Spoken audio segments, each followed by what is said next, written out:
Assalamualaikum warahmatullahi wabarakatuh. Hamdan wa syukran lillah wassalatu wassalamu ala rasulillah amma ba'd.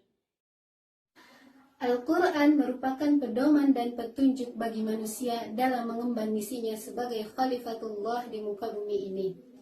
Di dalam Al-Quran termuat berbagai aspek-aspek kehidupan, seperti aspek spiritual, aspek sosial, aspek kebudayaan, aspek pendidikan, dan aspek-aspek yang lainnya. Al-Quran datang dengan membuka mata manusia agar manusia menyadari jati dirinya dan menyadari hakikat keberadaannya di muka bumi ini. Kita tahu bahwa pendidikan merupakan sesuatu hal yang sangat penting dalam kehidupan. Pendidikan mempunyai posisi paling strategis dalam mengembangkan kebudayaan dan peradaban umat manusia. Karena posisinya yang strategis ini, tampaknya mustahil jika Al-Quran tidak berbicara tentang hal ini. Allah Subhanahu wa Ta'ala adalah pendidik yang maha agung bagi manusia. Sebagai pendidik, tentunya Allah memberikan berbagai fasilitas bagi manusia untuk kehidupannya.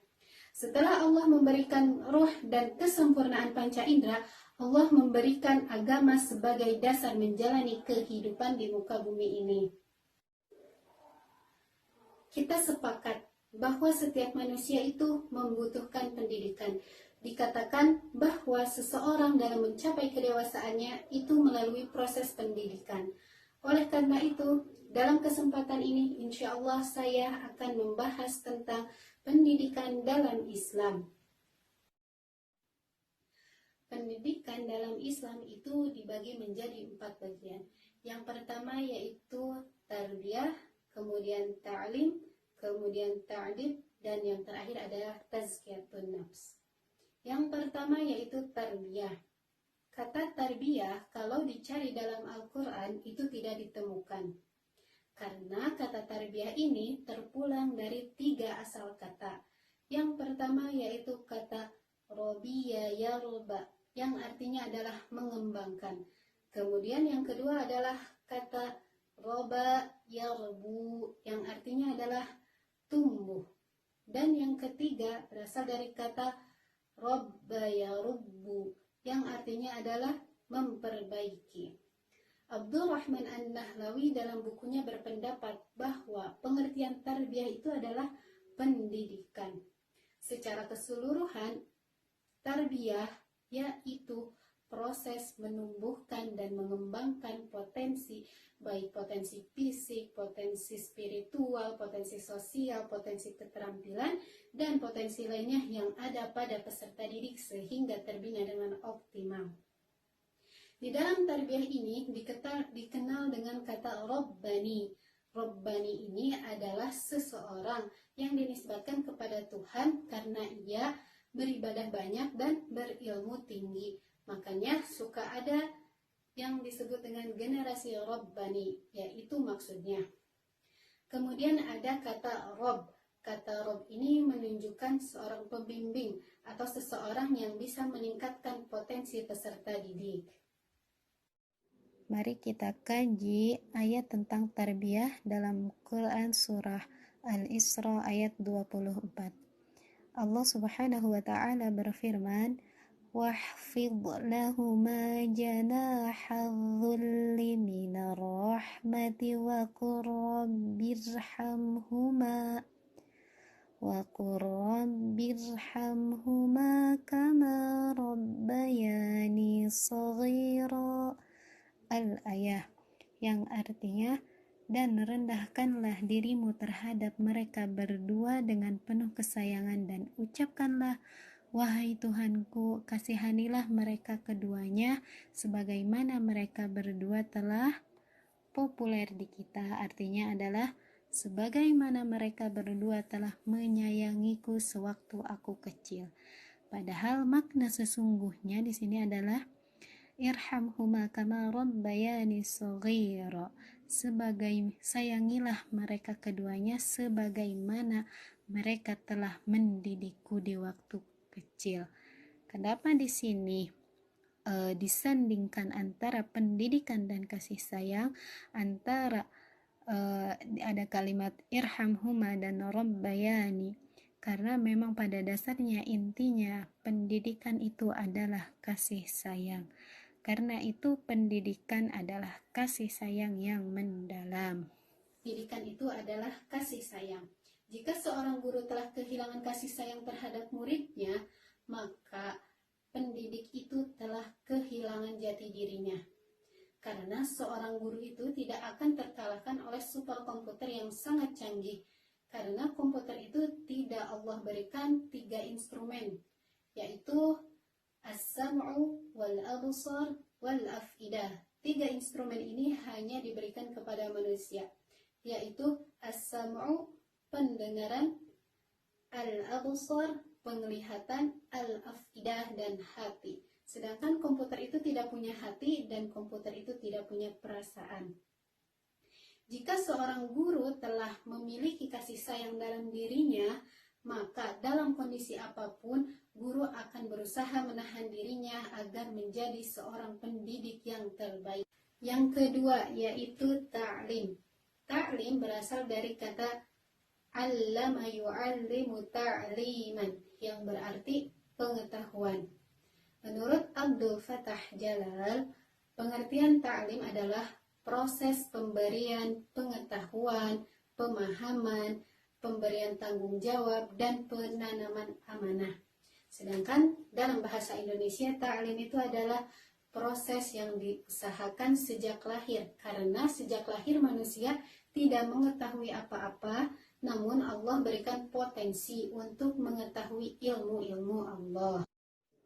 Mari kita bahas ayat yang berhubungan dengan ta'lim. Dalam Al-Quran surah Al-Baqarah ayat 31, Allah berfirman, وَعَلَّمَ آدَمَ الْأَسْمَاءَ كُلَّهَا ثُمَّ عَرَضَهُمْ عَلَى الْمَلَائِكَةِ فَقَالَ أَنْبِئُونِي بِأَسْمَاءِ هَؤُلَاءِ إِن كُنتُمْ صَادِقِينَ. Yang artinya, dan dia mengajarkan kepada Adam nama-nama benda seluruhnya, kemudian dia mengemukakannya kepada para malaikat, lalu berfirman, sebutkanlah kepadaku nama benda-benda itu jika kamu memang benar orang-orang yang benar.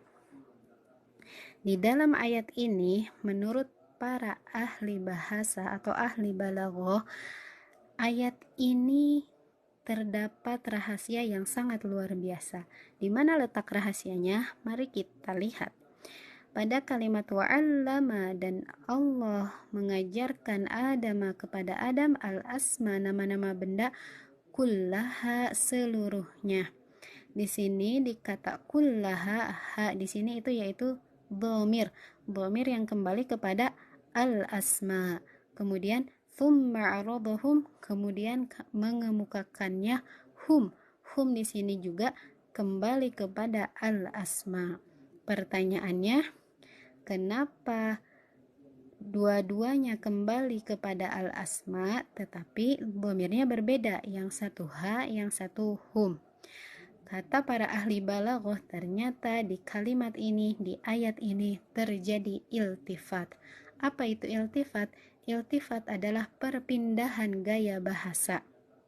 Maka disebutlah perpindahan gaya bahasa ini disebut dengan iltifat dhamir minal ghaib ilal mukhatab, atau perpindahan kata ganti orang ketiga ke orang kedua, atau perpindahan kata ganti yang dibicarakan ke yang diajak bicara. Menurut Zamakhsyari, kenapa ayat ini terjadi iltifat? Ternyata ayat ini memang dirangkai oleh Allah dengan perpindahan gaya bahasa satu ke gaya bahasa lain, sehingga ayat ini dapat menyegarkan para pendengar dan pembacanya. Masya Allah, luar biasa, memang Al-Quran itu tidak ada habisnya untuk dibahas. Jadi setelah pengajaran Allah dicerna oleh Adam pada ayat ini, Allah mengemukakan benda-benda itu kepada malaikat. Kata Allah, sebutkan kepadaku nama-nama benda itu jika kamu memang orang-orang yang benar. Kemudian malaikat menjawab di ayat selanjutnya, qalu subhanaka la ilma lana illa ma 'allamtana. Para malaikat menjawab dengan tulus sambil menyucikan Allah. Maha suci Engkau ya Allah, tidak ada pengetahuan bagi kami selain apa yang telah Engkau ajarkan kepada kami. Maksud malaikat, apa yang Allah tanyakan itu tidak pernah Allah ajarkan kepada para malaikat, bukan karena Allah tidak tahu, tapi karena ada hikmah di balik semua ini. Pada ayat ini, malaikat mengakui ketidaktahuannya, malaikat mengakui kelemahannya dan mengakui segala kekurangannya. Tapi benar ada hikmah di balik itu. Boleh jadi apa yang Allah ajarkan kepada Adam itu tidak dibutuhkan oleh para malaikat karena tidak berkaitan dengan fungsi dan tugas mereka. Ayat ini, ayat Al-Baqarah ayat 31 ini menunjukkan keistimewaan manusia atas kemampuannya mengekspresikan apa yang terlintas dalam benaknya serta kemampuan menangkap dalam bahasa.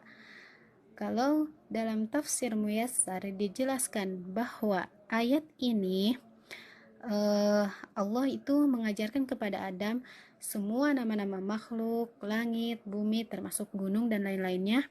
Tujuannya adalah agar menjadikannya lebih istimewa gitu daripada malaikat. Sebab ilmu pengetahuan itu puncaknya kemuliaan, dan ilmu yang paling mulia adalah ilmu yang bersumber dari Allah.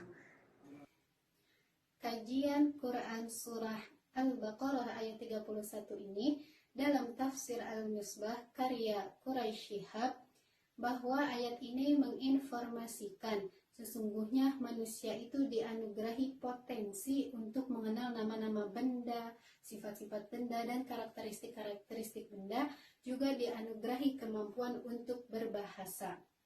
Sistem pengajaran yang baik terhadap manusia atau anak-anak dimulai dengan pengenalan nama-nama benda, bukan dengan nama-nama kata kerja. Atau misalnya seperti mengenalkan ini pena, ini penghapus, ini mama, ini papa. Jadi bukan dengan dikenalkan kata-kata kerja. Manusia adalah makhluk pendidikan, makhluk yang bisa dididik dan makhluk yang bisa mendidik. Artinya manusia adalah objek sekaligus subjek pendidikan. Allah Subhanahu wa Ta'ala memerintahkan Nabi Muhammad untuk membaca atau iqra. Kata iqra di sini menggunakan fi'il amar yang artinya perintah, sehingga menuntut ilmu itu menjadi kewajiban bagi setiap muslim dan muslimah. Mengajarkan ilmu menurut Imam Al-Ghazali itu merupakan pengabdian seorang hamba kepada Allah sebagai khalifah. Dalam kitab Ihya Ulumuddin dikatakan bahwa seseorang yang mempunyai ilmu tetapi ia tidak menyebarkan dan tidak mengajarkan kepada orang lain, maka ia seperti mengumpulkan harta di rumahnya tetapi tidak bermanfaat oleh seorang pun. Juga manusia akan binasa kecuali orang yang berilmu. Juga orang yang berilmu akan binasa kecuali orang-orang yang mengamalkan ilmunya. Juga orang-orang yang mengamalkan ilmunya akan binasa kecuali orang-orang yang mempunyai hati yang tulus. Sekian yang dapat saya sampaikan. Mohon maaf apabila banyak kekurangan dan kesalahan. Apabila ada yang ingin ditanyakan atau saran dan kritiknya, boleh ditulis di kolom komentar. Semoga bermanfaat. Terima kasih. Wassalamualaikum warahmatullahi wabarakatuh.